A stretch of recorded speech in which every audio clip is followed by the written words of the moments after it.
The morning light filtered through the tall windows of Brightline Media Group, casting narrow gold lines across the glass conference tables. Chicago was still waking up outside, traffic humming faintly below the loop. Inside, the office buzzed with its usual Monday rhythm, keyboards clicking, coffee machines whirring. But Melissa Carter could barely hear any of it. Her name had just been called over the intercom. "Melissa, Mr. Benson would like to see you in his office." Her heart skipped. The CEO rarely summoned anyone directly. Usually news, good or bad, came filtered through department heads. She stood frozen by her desk for a moment, the pen in her hand trembling. All week, there had been rumors about layoffs. Brightline had lost 2 clients in the last quarter, and everyone was on edge. She smoothed her gray blazer, trying to calm her breathing. As she made her way down the corridor, the sound of her heels echoed off the glass walls, unnervingly loud. The assistant outside Benson's office, Olivia Reed, looked up with her usual half-smile. "You're up, Carter," she said lightly. "Good luck." That didn't sound comforting. Melissa knocked once, then entered. The air inside was cooler, quieter. Mr. Benson sat behind his massive walnut desk, a cup of coffee untouched beside his laptop. His silver hair caught the light, and the faint reflection of the skyline shimmered behind him. He gestured for her to sit. She obeyed, hands clasped tight in her lap. "Melissa," Benson began, his voice measured but not unkind. "You've been with us how long now? 5 years?" "Almost 6," she replied, her voice smaller than she meant it to be. He nodded slowly, scrolling through something on his tablet. "You've handled the Larson campaign, the Chicago Arts Festival sponsorship, and more recently, the Reddington account. All on schedule, all clean, no drama." She wasn't sure what to say. Was this a preamble to being let go? Her chest tightened. He was listing her accomplishments as though summarizing her record before cutting her loose. I've always tried to keep things running smoothly," she murmured, forcing a smile. "That's exactly the point," Benson said, finally setting the tablet aside. "You do things right, quietly, consistently. People overlook that." He leaned forward, slightly, folding his hands. "Our marketing director, Claire Newman, is moving on to another company, effective next week. I'd like you to take her place." For a second, she didn't process the words. They just floated there, somewhere above her head. Take her place? She blinked, searching his face for signs of sarcasm. "I'm sorry, sir, I thought. You thought you were being let go?" Benson allowed a small chuckle, not unkind. "You're not the first to think that. The rumors have gotten ridiculous. No, Melissa, I'm not firing you. I'm promoting you." The room tilted slightly in her vision. She caught herself gripping the edge of the chair. "Promoting me," she repeated, as if the phrase itself needed verification. "Yes." Benson opened a folder and slid a paper toward her. "This is the preliminary HR notice. Your title will be marketing director. There'll be an official announcement at the end of the week, but I wanted to tell you personally. You've earned it." She stared at the letterhead, her own name printed beneath the words promotion recommendation. Her signature line awaited at the bottom. Her throat tightened. "I don't know what to say," she whispered. "Say you'll take it," Benson said, with a hint of amusement. "Look, Melissa, this company doesn't need louder voices. It needs steadier ones. You've been one of the few people I never have to double-check. I trust you." The compliment hit harder than she expected. Trust. It had been a long time since anyone had said that to her. Benson leaned back. "It'll be a heavier load, of course. Bigger clients, more responsibility. But I think you're ready. And frankly, I can't imagine anyone else I'd rather see in that chair." She nodded slowly, still dazed. "Thank you. I mean, truly, thank you, sir." When she finally stood to leave, her legs felt strangely light, like she was floating through a dream. Benson gave a firm handshake, his expression professional but warm. "Go on. Take the rest of the morning to yourself. Let HR know if you have questions." And Melissa, congratulations. The word congratulations echoed faintly as she stepped back into the hallway. Olivia looked up again, curious. So, Melissa hesitated, still gripping the folder. I got promoted. Olivia's eyebrows shot up. You're kidding. That's incredible, Melissa. She smiled faintly. Yeah, incredible. Back at her desk, the familiar hum of the office returned, but everything felt slightly off balance, as if the world had shifted by a few degrees. She sat down, staring at the computer screen without really seeing it. Her reflection glimmered faintly on the dark monitor, eyes wide, uncertain, almost fearful. She'd imagined this moment so many times before, but never like this. She should have felt triumphant, ecstatic even. Instead, a strange unease crept in beneath the excitement. Do I really deserve this? Can I handle it? Her fingers brushed over the folder again, tracing the raised company logo. Outside the window, the wind pushed the clouds across the skyline, the city pulsing with life. Somewhere below, horns blared, a train rumbled past. Melissa exhaled slowly, forcing herself to smile. It was happening. She had finally been seen, recognized. But as she sat there under the soft hum of fluorescent lights, the feeling that settled over her wasn't joy. It was disbelief, and just beneath it, a quiet fear she couldn't yet name. By mid-morning, the adrenaline had worn off and Melissa's hands were still trembling, slightly. The announcement wasn't official yet, but she could already feel the invisible weight of it pressing down. Her inbox kept filling with routine messages, project updates, client revisions, but every subject line seemed suddenly trivial. After staring blankly at her screen for 10 minutes, she decided she needed coffee. The break area at Brightline was tucked between two glass meeting rooms, with a view of the elevated tracks cutting through downtown Chicago. The smell of roasted beans and faint vanilla creamer lingered in the air. Melissa reached for a paper cup, trying to calm her thoughts. Word travels fast, a familiar voice said behind her. She turned. Ryan Adams leaned casually against the counter, sleeves rolled up, tie slightly loosened, the effortless charm of someone who always looked at ease, even in chaos. His grin carried just the right mix of mischief and sincerity. So, he continued, pouring himself a cup, is it true? Our very own Melissa Carter just became the new marketing director. Melissa blinked, caught between surprise and embarrassment. Already? I literally just stepped out of his office an hour ago. Ryan shrugged. You know this place. If Benson sneezes, the whole floor brings tissues. She laughed softly, shaking her head. I wasn't supposed to tell anyone yet. I'm not anyone, he said, mock-offended, tapping his chest. I'm your unofficial emotional support coworker. It's basically in my job description. Melissa smiled despite herself. Ryan had that effect. He could disarm anyone, turn tension into warmth. He leaned on the counter, studying her expression. You don't look thrilled, though. Most people would be dancing in the hallway after that kind of news. It's a lot, she admitted, stirring her coffee slowly. I didn't see it coming. Benson, he said all these nice things, and I kept thinking maybe he mixed up my file with someone else's. Ryan chuckled. Classic Melissa. Gets promoted and immediately doubts reality. She gave him a look. You're one to talk. Touché, he said. But seriously, you've been holding this department together for years. Remember last spring's Reddington launch? Half the creative team wanted to quit, and you still made the campaign happen. You're basically the reason we didn't all get fired. Melissa rolled her eyes, but smiled faintly. I just did my job. That's exactly my point, he said, taking a sip. You do your job. You don't chase attention. You don't play politics. You actually keep things running. Everyone notices, even if they don't say it. His tone was casual, but his gaze lingered longer than usual, as if weighing his words. She looked away, uneasy at the sudden quiet between them.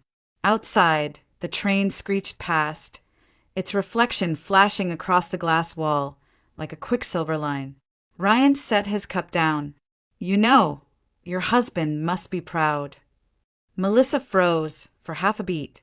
The comment was innocent, a friendly assumption, but it hit her oddly. "He doesn't know yet," she said lightly, trying to sound neutral. "I haven't had the chance to tell him." Ryan raised an eyebrow. "Then you'd better call him before Olivia turns it into office gossip. You know, she's probably already updating her group chat." Melissa forced a laugh.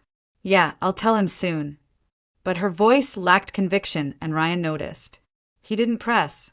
Instead, he offered a softer smile. "You ever think maybe it's okay to enjoy good things without apologizing for them?" Melissa glanced at him, unsure how to answer. "I'm not apologizing." "Sure you are," he said gently. "You're apologizing to the universe for being competent." The remark lingered, half teasing, half true. She didn't reply, just took another sip of coffee, letting the warmth fill the silence. Ryan finally stepped back. "Anyway, I mean it, congratulations. You've earned this. And if you need someone to complain to about new responsibilities, I'll be around. I expect free coffee in exchange, obviously." She smiled genuinely this time. "Noted." He nodded, the grin returning. "Good. Now, go enjoy your victory lap before Benson changes his mind." As he left, Melissa watched him disappear down the corridor, his reflection gliding across the glass panels. For a moment, the office felt lighter, less intimidating, more human. Ryan always managed that, grounding people when they started drifting too far into their own thoughts.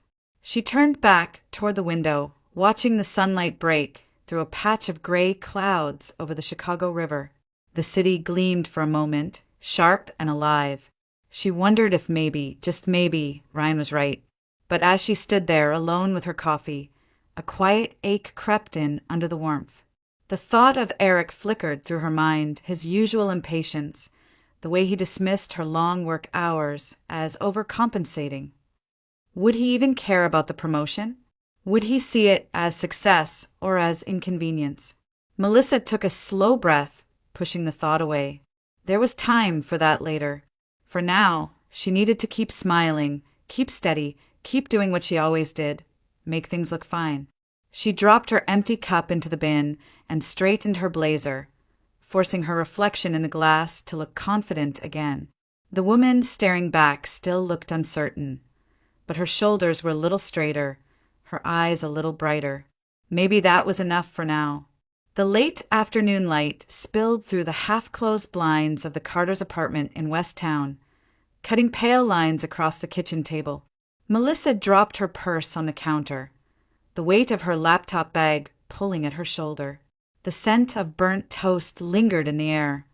Another one of Eric's hasty breakfasts left unfinished. The apartment looked lived in but tired. A pile of unopened mail near the microwave, 2 empty mugs in the sink, a car loan notice half buried under a stack of grocery receipts. The hum of the refrigerator was the only sound. Eric sat at the table, barefoot, hunched over his phone. A half-finished beer sweated beside his elbow. He didn't look up when she came in. "Hey," she said softly, hanging her coat. "Hey." His eyes stayed on the screen. Melissa glanced at the clock, 12:40. "You didn't go to that client meeting today?" Eric exhaled through his nose, setting the phone down. "Got canceled last minute. They want to reschedule for next week." Again. The question slipped out before she could stop it. He shot her a look. "Yeah, again. That's how freelance works, Mel. Clients change things all the time." She nodded quickly, not wanting to argue. "Of course. I just thought you said it was important." "It was, until they bailed." He pushed his chair back, stretching. "How was your day? Still surviving Benson's empire?" She hesitated. "It was fine." "Fine," he echoed, smirking. "That's your word for terrible, right?" Melissa forced a smile. "Actually, it was good. Productive." She could have told him the truth, that she'd been promoted. that after years of invisible effort, someone had finally recognized her.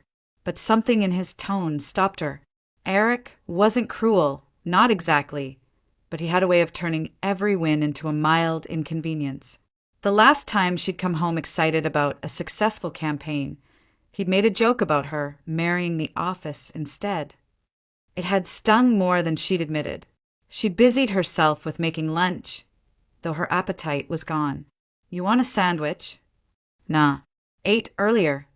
She nodded again, pulling out a loaf of bread anyway, just to keep her hands moving. The silence between them thickened, filled only by the dull rhythm of the knife against the cutting board. From the table, Eric sighed. "Hey, did you pay the credit card bill?" "Not yet. It's due Friday." "It's better to pay it sooner," he said, his tone already edged with impatience. "You know the interest jumps if it's late even one day." "I know," she replied quietly. "I'll handle it tonight." He leaned back in his chair. "You always say that, and then we get hit with another fee. You've got to start keeping better track of these things, Mel." Her hands paused mid-motion. "I'm trying," she said, turning toward him.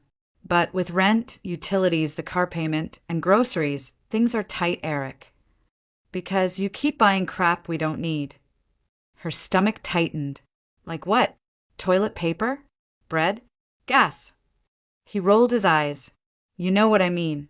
You have this habit of overdoing everything.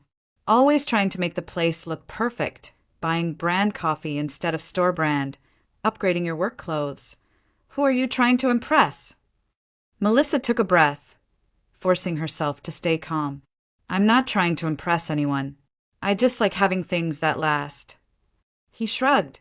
"You sound like my mother." The remark landed flat, but it was the kind of jab he used when he felt cornered. She set the knife down and faced him fully.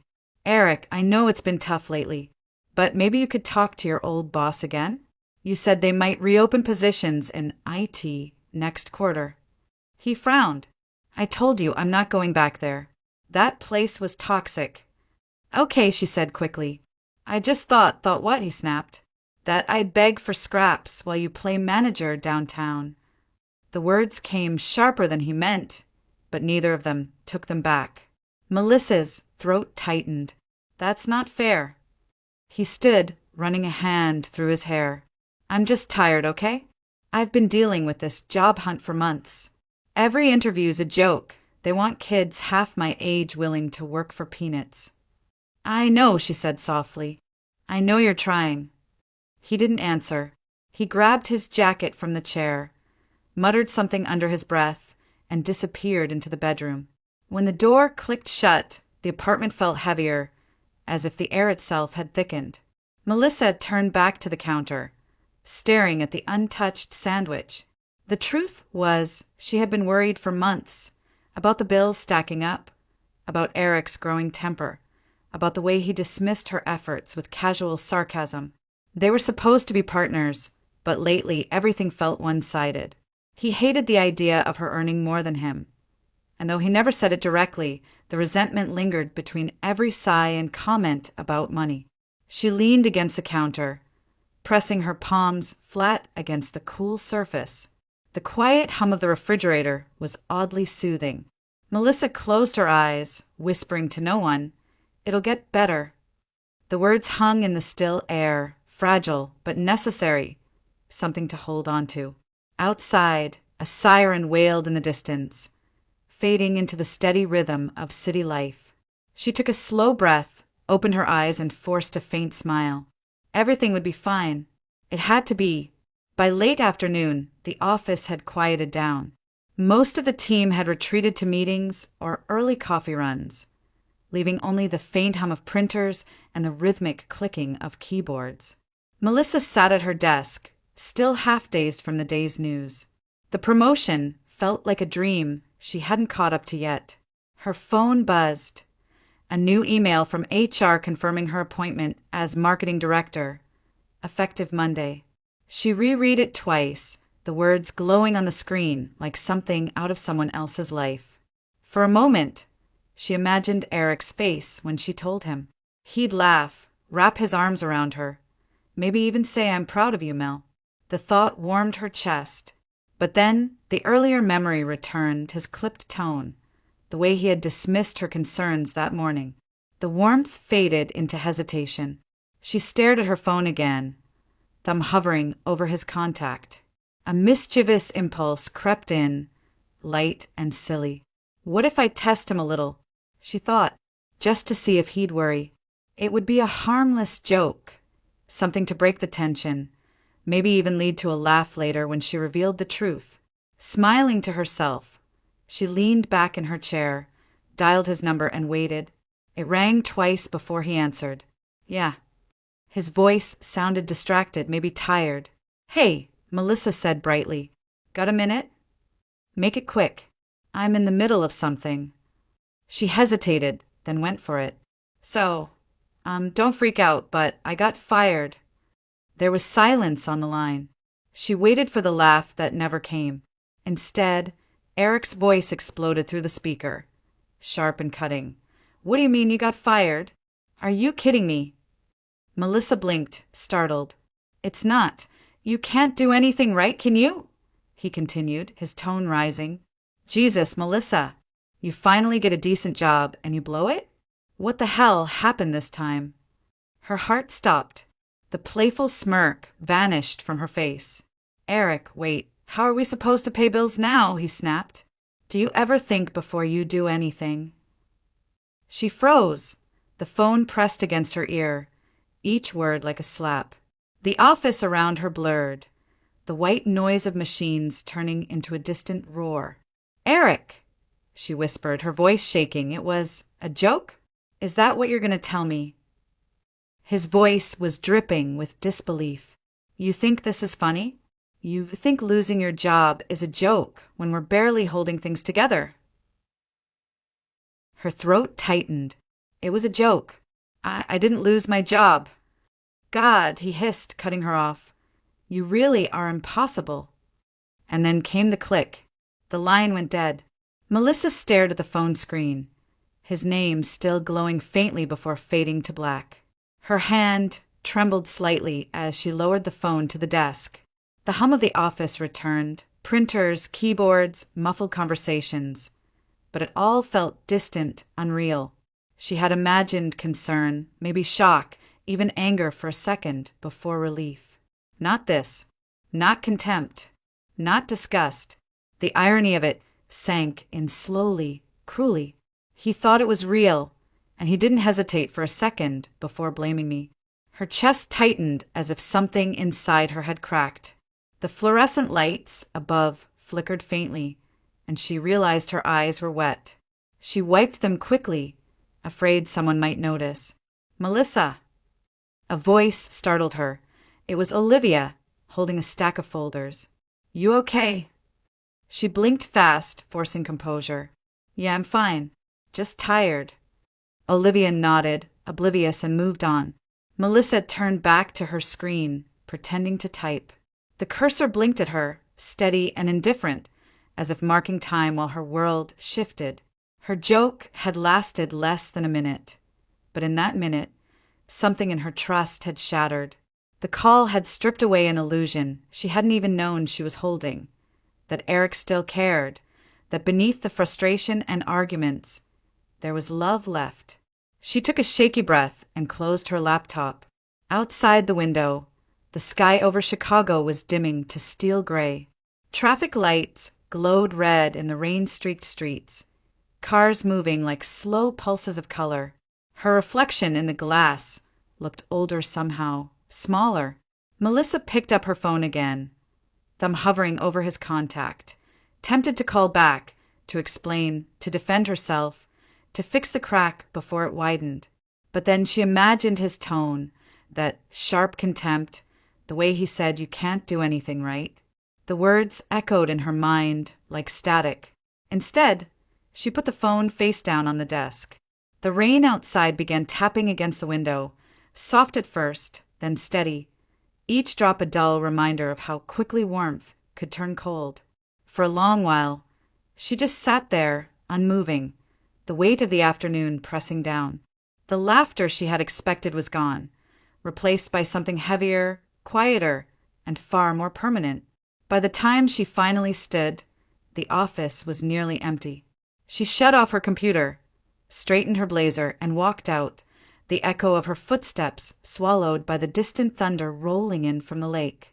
What had started as a harmless joke had left her with a truth she didn't want to face. That the man she loved didn't see her as a partner anymore, just a burden waiting to fail. The sky outside the office windows had turned the color of dull pewter. By late afternoon, most of the Brightline staff had already packed up and left, leaving behind the soft hum of air vents and the occasional clicking of a distant keyboard. Melissa sat motionless at her desk, staring at a spreadsheet she wasn't really seeing. Numbers blurred, sentences lost meaning. Every few seconds, she'd catch herself rereading the same line without understanding a word. The phone call still rang in her ears, each phrase replaying on a loop. You can't do anything right.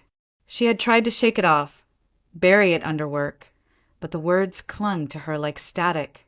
What stunned her most wasn't the anger.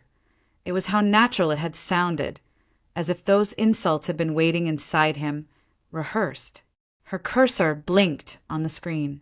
20 minutes passed before she realized she hadn't typed a single thing. "Hey," a voice said softly behind her. She looked up. Ryan leaned on the edge of her cubicle wall, a coffee cup in hand. His shirt sleeves were rolled up, tie loosened as always, but his expression wasn't teasing this time. "You've been staring at that same screen for like half an hour," he said. "You okay?" Melissa blinked, forcing a small smile. "Yeah, just tired." Ryan tilted his head, slightly unconvinced. "Long day." "Something like that." He hesitated, then nodded slowly. "Well, don't forget to breathe, okay? You've been promoted, not sentenced." That earned a faint chuckle from her, the first genuine sound she'd made in hours. "Thanks. I'll try to remember that." Ryan gave her a reassuring smile before heading toward the elevators, but he kept glancing back once, as if wanting to ask more. She appreciated that he didn't. When he was gone, the silence crept back in, thick and echoing. The fluorescent lights buzzed softly overhead, and the city outside had started to dim. The storm clouds had rolled in faster than anyone expected. Raindrops began tracing slow lines down the glass, distorting the reflection of the skyline. Melissa rubbed her temples, feeling the dull ache of a headache forming. The earlier excitement, the disbelief, the fragile joy, had dissolved completely.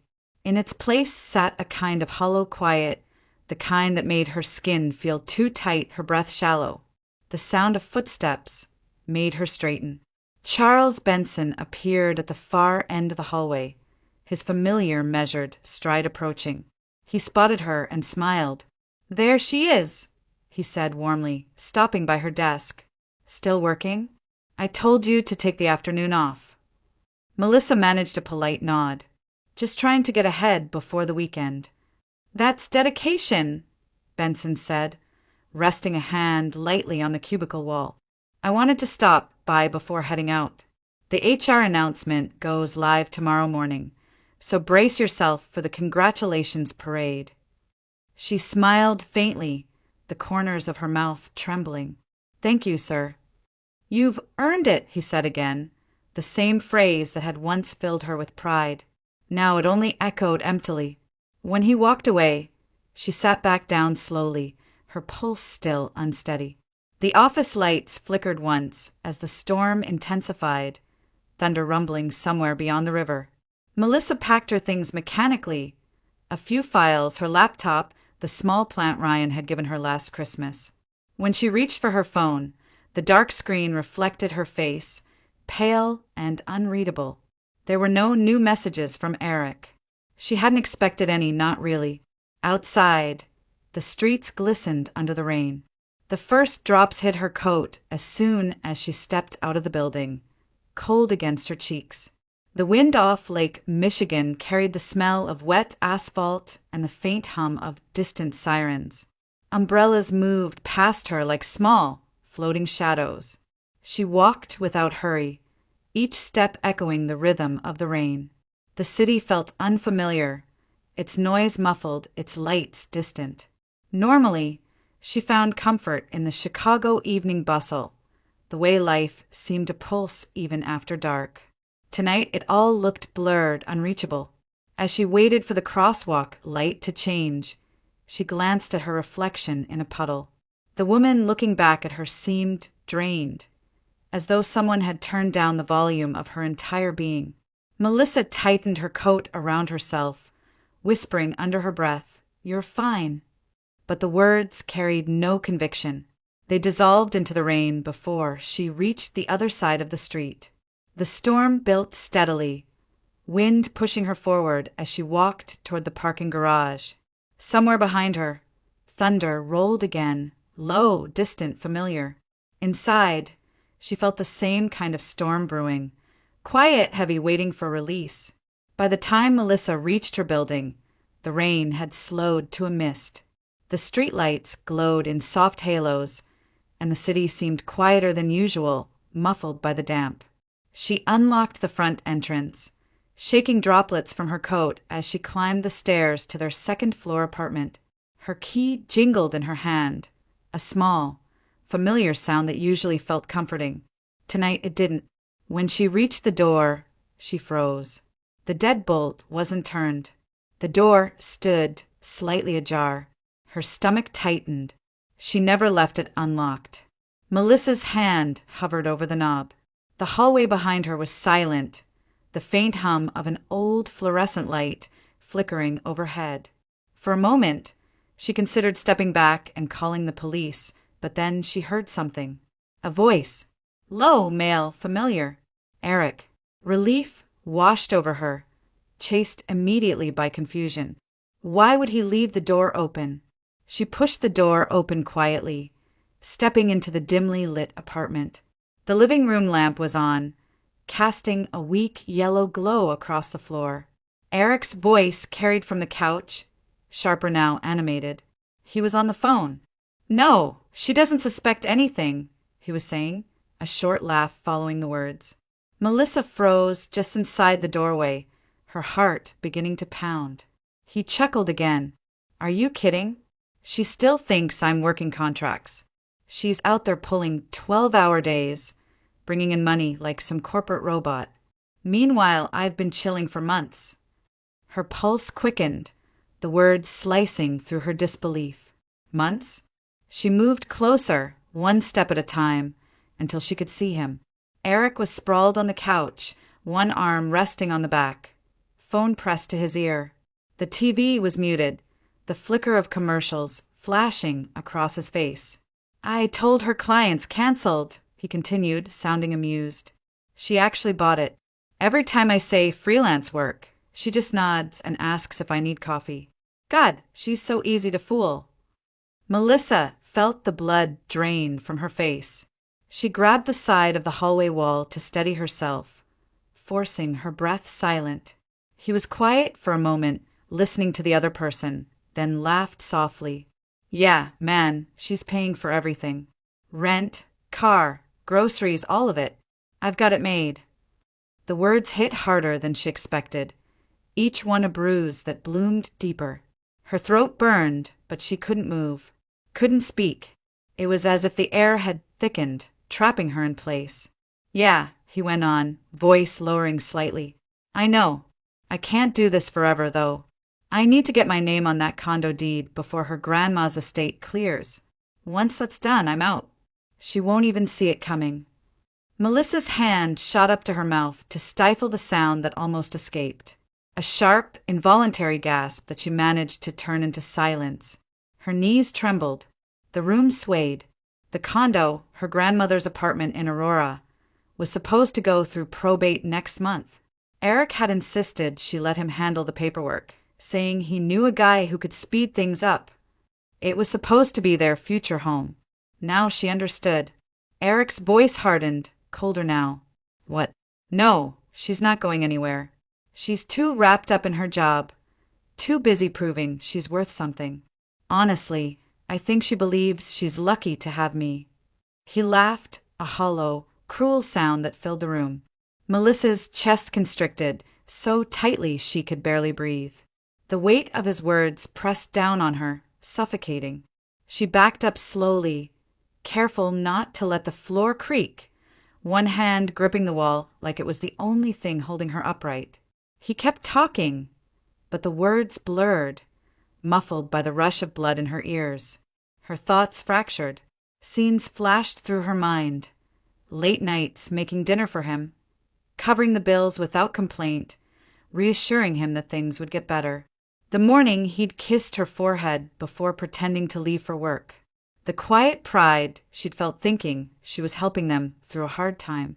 All of it lies. She swallowed a sob, her throat raw, her vision clouded with tears, and she pressed herself against the hallway wall, desperate not to make a sound. She could hear him now, ending the call with a casual, "Yeah, talk later," followed by the soft click of his phone screen going dark. For a moment, there was only silence. Then Eric exhaled, muttering to himself, "Lucky to have me," as if savoring the words. Melissa's tears finally broke free, hot and unstoppable.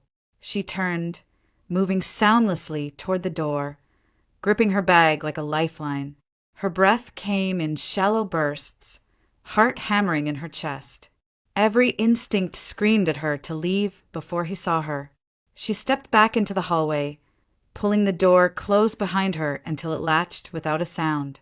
Then she ran, down the stairs, out into the rain that had begun again, cool and relentless against her skin. The street was nearly empty, the only sound the hiss of wet tires and the low hum of distant traffic. She stopped under the awning of a closed cafe, clutching the strap of her bag, her body trembling violently. The truth she'd overheard echoed in her head, each sentence replaying until it burned. He hadn't just betrayed her trust. He had built their entire life on deception, living off her, mocking her, planning to take what little security she had left. Melissa sank onto a bench, her legs giving out beneath her. Rain misted through the open side of the awning, dampening her hair and coat. She didn't care. Somewhere inside, something cracked, not with noise, but with the kind of quiet finality that came when illusions died. She had thought she knew her husband. She had thought loyalty meant endurance. But now, all she could feel was the sound of his laughter lingering in her mind. Sharp, cruel, unforgettable. And beneath that, the hollow silence where love used to be. Rain hammered softly against the windshield, steady and rhythmic, as if the world itself was breathing through the storm. Melissa sat behind the wheel, hands limp in her lap, the car engine silent. The only light came from the street lamp above, its orange glow fractured across the raindrops, clinging to the glass. Each drop caught the light and slipped down, merging with the trails already carved by earlier tears. She couldn't move, couldn't even think clearly. The sound of Eric's laughter still echoed in her head, looping endlessly like a cruel recording.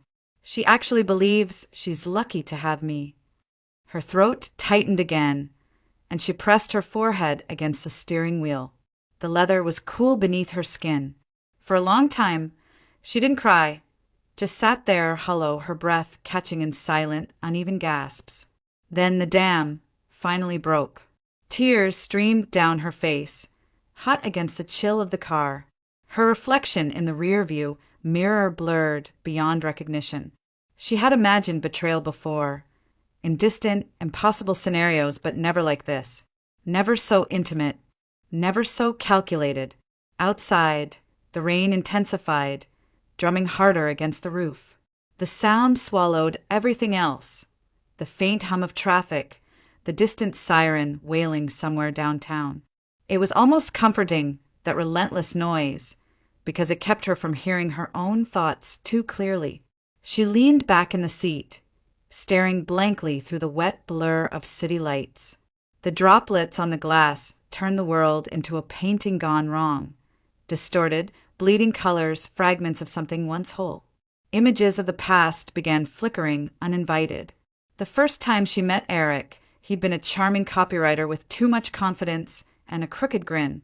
He'd walked into a networking mixer at a downtown bar, spilled her drink by accident, and then spent the next hour trying to make her laugh about it. She'd thought he was different, witty, disarming, kind. He used to text her jokes in the middle of the day just to make her smile. Once, after a long campaign launch, he'd stood outside her office with a paper cup of hot chocolate and a sticky note that read, "Emergency Happiness Kit." Melissa let out a sound that was half laugh, half sob. The memory hurt. How had they gotten here? She could pinpoint moments, maybe his frustration after losing his job, the shift in tone when money got tight, the slow erosion of affection that she'd mistaken for stress. But it wasn't one thing. It was 1,000 small things she'd ignored, convincing herself that patience was love and endurance was strength. And now this. She closed her eyes, gripping the steering wheel until her knuckles whitened. "How could you?" she whispered, her voice shaking.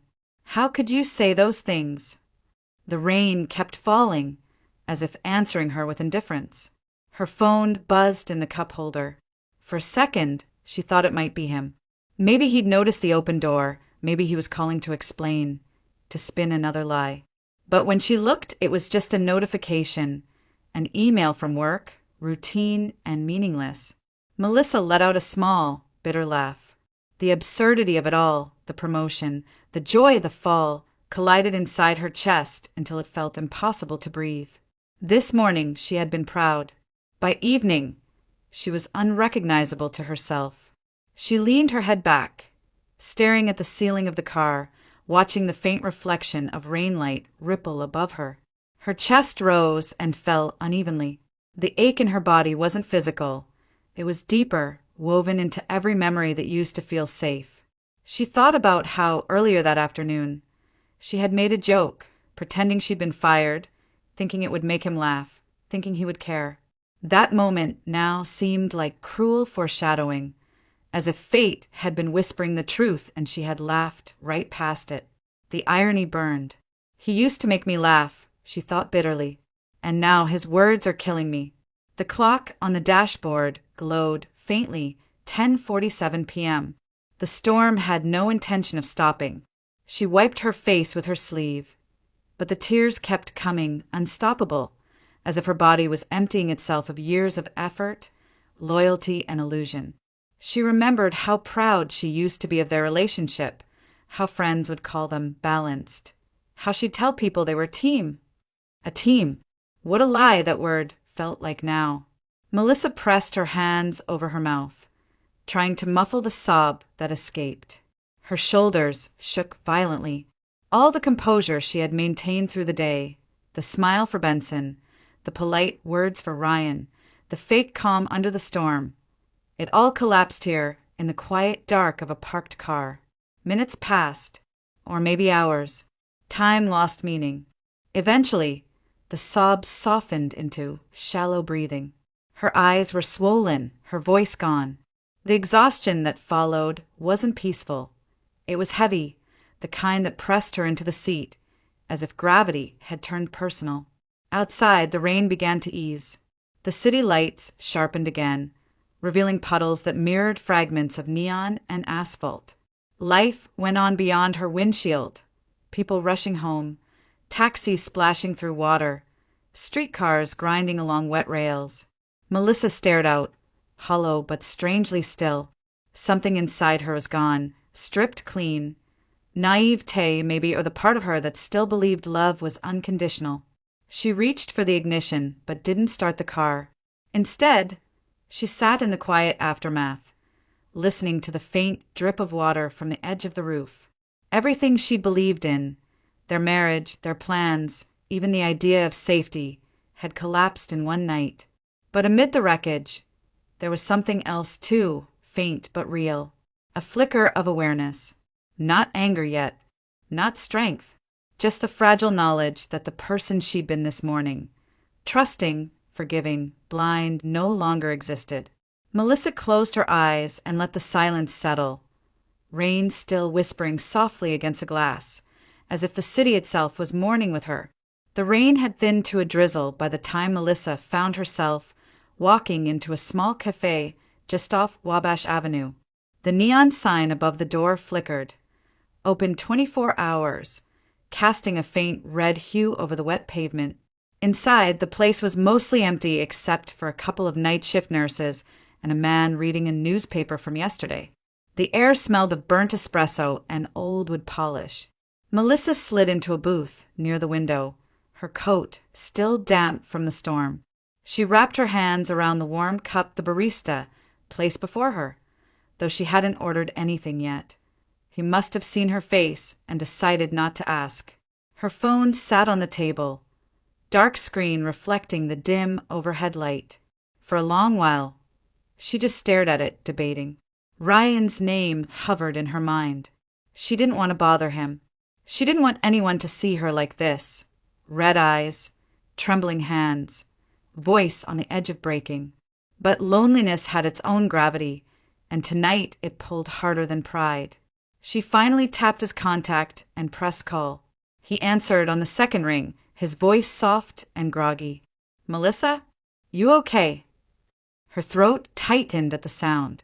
Can you come to the cafe near the Loop? The one with the green awning." There was a short pause. Then his answer came without hesitation. "I'll be there in 10. When she hung up, she didn't move. Just sat there, staring at the window as droplets slid down the glass in uneven trails. The clock above the counter ticked quietly, steady and indifferent. Exactly 12 minutes later, the doorbell chimed. Ryan walked in, hair still damp from the rain, sleeves rolled up over his forearms. He scanned the room once and spotted her immediately. No smile, no small talk, just quiet concern as he slid into the booth across from her. For a few seconds, neither spoke. The only sound was the low hum of an old jazz record playing somewhere near the back. Then Melissa exhaled a shaky breath. "I heard him." Ryan frowned slightly. "Heard who?" "Eric," she whispered. "He was on the phone. He said things I didn't even think he was capable of saying." Her voice cracked. "He's been lying about everything, his job, our money, the condo, everything. And the way he talked about me," she trailed off, pressing her palms to her eyes. "It was like I was just convenient." Ryan didn't interrupt. He just listened, elbows on the table, his gaze steady but soft. Melissa tried to keep going, but the words came out tangled. She told him about the open door, the phone call, the way she'd run out into the rain. Every detail tumbled out, raw and unfiltered, until her voice grew hoarse. When she finally stopped, silence filled the space between them. Thick, heavy, but not uncomfortable. Ryan leaned back slightly, letting her breathe. She stared down at the untouched coffee. "I don't even know what to feel anymore. Anger, sadness, it's all mixed up. I keep thinking about how stupid I must have been." Ryan's voice was quiet but firm. "Don't do that." "Do what?" "Blame yourself for someone else's lies." She looked up at him. His expression was calm, steady, but his eyes held something fierce, protective almost. Melissa gave a hollow laugh. "You make it sound simple." "It's not simple," he said, shaking his head. "It's just true. You didn't deserve that, Mel." The way he said her name, soft, without pity, made her chest tighten again. She blinked hard, trying to keep her composure, but another tear slipped free. Ryan reached across the table and pushed a napkin toward her. "Here, don't ruin the company's new director. Look before Monday." That earned a faint smile. "You really think I'm going to show up on Monday?" "Of course you are," he said, his tone matter of fact. "You worked for it. He doesn't get to take that from you." She laughed quietly through her tears, wiping her face. "God, you sound like some motivational poster." Ryan grinned. "On lit ayer." For the first time that night, she laughed, really laughed. It came out broken, half sob, half chuckle, but it was real. The tension in her shoulders eased a little, and she leaned back, breathing more freely. "Thank you," she whispered. "For what?" "For coming. For listening. For not telling me I'll be fine." Ryan shrugged lightly. "At least now you know the truth." The words landed gently, not as consolation but as clarity. Melissa stared at him for a long moment, then let out a quiet laugh, watery and fragile. Yeah, she said. At least now I know. Something in her voice shifted. Less despair, more acceptance. It surprised her. Ryan tilted his head, a faint smile forming. You know, he said after a pause, maybe the joke wasn't on you after all. Melissa blinked, confused, then smiled faintly. What do you mean? He sipped his coffee. Well, you made one stupid joke today, right? Pretending you got fired. She nodded. And because of that joke, you learned the truth about someone who didn't deserve you. He shrugged. That's not tragedy. That's irony. The good kind. Melissa laughed again, this time softly, almost disbelieving. You're impossible. Maybe, he said, smiling. But so are you. You survived the worst part. She looked at him, then really looked at the calm way he sat, the quiet certainty in his tone. And for the first time in a long while, the world didn't feel completely hostile. The cafe lights glowed warmer, the hum of the jazz record steadier. Melissa exhaled slowly, feeling something loosen inside her chest. It wasn't joy, not yet, but it was the first breath that didn't hurt. Outside, the rain had finally stopped. The streets shimmered under the faint glow of street lamps, clean and still. Ryan stood, tossing a few bills onto the table. Come on, he said gently. I'll walk you to your car. As they stepped out into the cool night air, Melissa glanced back once through the cafe window. 2 empty cups sat side by side, steam fading into nothing, a quiet reminder that even in the ruins of something broken, warmth could still exist. And for the first time that day, her smile wasn't forced. It was small, tired, but real. Weeks passed, and the sharp edges of that night slowly dulled into memory. The city moved into early spring, the kind of Chicago weather that still bit at your skin, but hinted, faintly, at warmth to come. Melissa had settled into a rhythm, a quieter, steadier life that belonged entirely to her. The first step had been the hardest, packing up. She'd done it in silence one Saturday morning when Eric wasn't home. Just a few essentials at first. Clothes, her laptop, a box of books, the framed photo of her grandmother she kept on her nightstand. She left the furniture, the wedding pictures, everything that had once been theirs. By the time Eric returned that evening, the apartment was empty of her presence, except for the faint scent of her perfume still clinging to the hallway. She didn't answer his calls that night, or the next, or the dozens that followed. The messages came in waves, first angry, then pleading, then pitiful. You misunderstood. It was just talk. You know I didn't mean it. I can fix this. But Melissa didn't need to hear more words from a man who had already told her, in brutal honesty, who he was. Now her mornings began differently. No arguments, no tension simmering under forced small talk. Just quiet. She woke before dawn, made coffee in her small studio overlooking the loop, and watched the city come alive through the window. The trains, the early commuters, the first streaks of sunlight on the skyline. At Brightline, her new role had become official. The plaque on her office door read Melissa Carter, Marketing Director. She'd smiled when she first saw it, a small private smile. Her office wasn't large, but it had floor-to-ceiling windows that overlooked the Chicago River. The view reminded her of movement, of forward flow, of not looking back. Her colleagues noticed the change in her.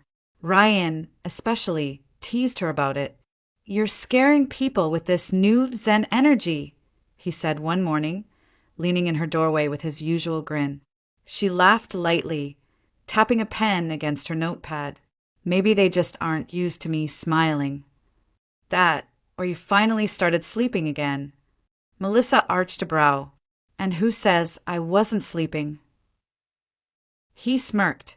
The dark circles you had in January. They were practically co-workers.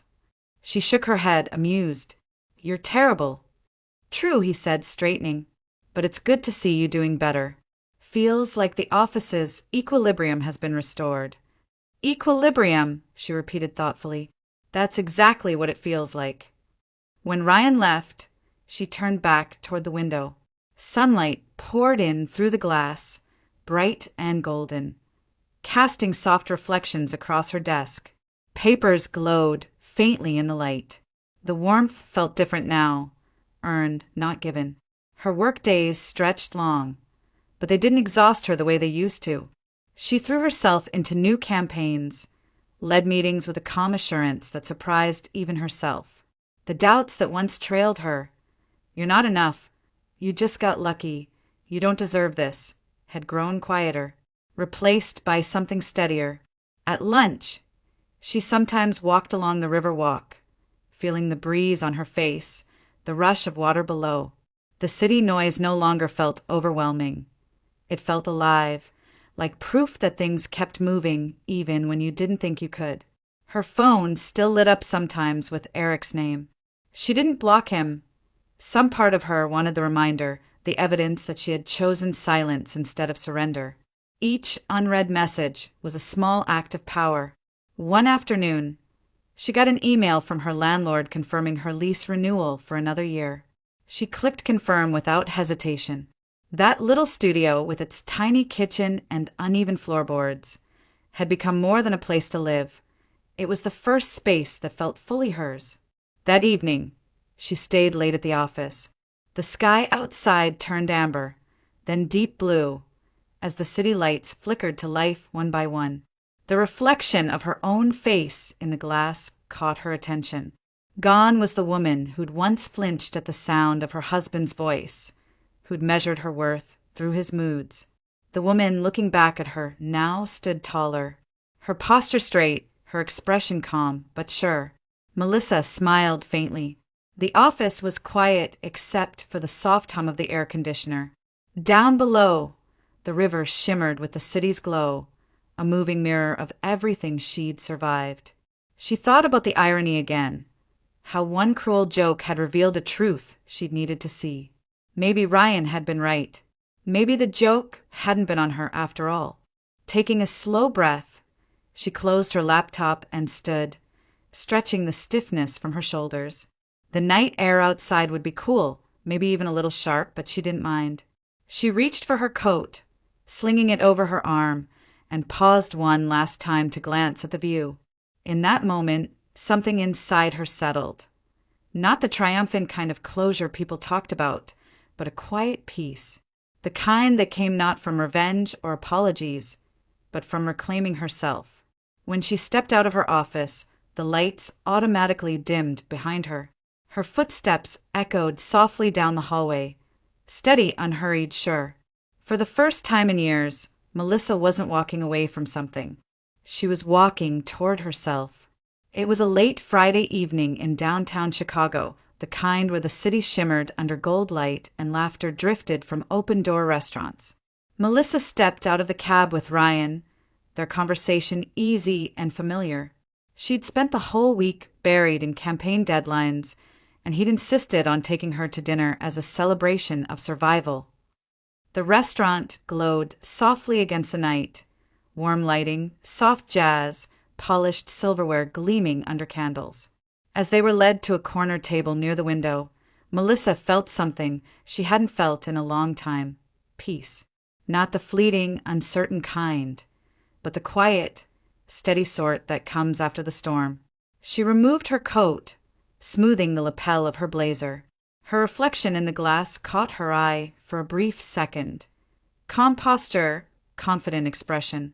The woman, looking back, didn't seem haunted anymore. Ryan ordered a bottle of Pinot Noir, then raised his brow. "You're finally smiling before the appetizers. That's progress." Melissa laughed softly. "That's because I'm finally starting to believe things don't have to fall apart to be real." "Now that should go on your office wall," he said, grinning. Their laughter blended easily with the soft background music. It felt natural, uncomplicated. Then, as she glanced toward the entrance, time seemed to stall. A familiar figure had just stepped inside. Eric. He looked smaller somehow. His once confident stride was gone, replaced by a slouch that made his shoulders seem to cave inward. His clothes hung loosely, as though they no longer fit right. The faint stubble on his jaw wasn't stylish, it was neglect. He scanned the room as if unsure why he'd come in at all. For a second, Melissa couldn't move. The old reflex, the urge to brace herself, to anticipate the next sharp word or bitter sigh, flickered through her, but then it passed. Quickly, cleanly, Eric's gaze swept across the tables, and when it landed on her, he froze. Their eyes met through the dim light of the restaurant. He blinked, disbelief flooding his face. For a long, suspended moment, neither looked away. Melissa didn't flinch. She didn't hide. She simply held his gaze, her expression unreadable. Then she gave a small, calm nod, the kind you give a stranger you used to know, out of courtesy, not emotion. Ryan, noticing her silence, turned slightly. "You okay?" She smiled faintly, still watching Eric. "Yeah," she said quietly. "I'm fine." Eric's lips parted as if to say something, but he didn't. His eyes darted from her to Ryan, then to the soft candlelight illuminating their table. He took in the details, her relaxed posture, her quiet laugh, the ease that surrounded her. It was a picture of a life rebuilt, untouched by the bitterness he'd tried to leave behind. He stepped closer, almost hesitant, but before he could approach, a waiter intercepted him. Melissa turned her attention back to Ryan, who was telling a story about their latest campaign disaster. She laughed lightly, the sound warm and genuine, and Eric stopped mid-step. From the sidewalk outside, he stood behind the glass, watching through the reflection of city lights. Rain had begun to fall again, faint streaks across the window pane, distorting his view. His own reflection looked older, almost ghost-like beside hers. Melissa's laughter carried faintly through the glass, and something in his expression faltered. The arrogance that once defined him was gone, replaced by quiet disbelief. He stayed there for a moment, long enough to realize she wasn't going to look back again, long enough to feel the weight of everything he'd lost. Inside, Melissa lifted her glass, the candlelight catching the curve of her smile. Her laughter wasn't cruel, it wasn't even directed at him. It was simply free. Ryan tilted his glass toward hers. "To second chances," he said. Melissa clinked her glass against his. "To choosing better stories," she replied. Outside, Eric finally turned and walked away, disappearing into the rain-slicked street. His reflection dissolved with him. Melissa caught a glimpse of him leaving, not through bitterness, but through quiet recognition. There was no satisfaction in seeing him broken, only clarity, the kind that came from knowing she no longer needed his apology or his approval, or even his memory. The waiter arrived with their food, and the conversation resumed as though nothing had happened. The world had moved on, and so had she. Later, as they stepped outside, the city lights reflected on wet pavement, gold rippling against the dark. Melissa paused for a moment, looking up at the skyline, the same skyline she'd once stared at through tears in her car months ago. It felt different now, lighter. Ryan handed her an umbrella, and she smiled, her eyes glowing softly under the streetlight. Sometimes the sweetest revenge wasn't shouting or proving anything. It was silence, the kind that came when life spoke for you. She glanced once more at the restaurant window, now just another reflection in the city's endless shimmer. Then she turned away, her voice barely a whisper against the hum of the night. Sometimes the sweetest revenge is living the life they thought you never could. And with that, she walked on, steady, calm, the golden light following her into the quiet Chicago night.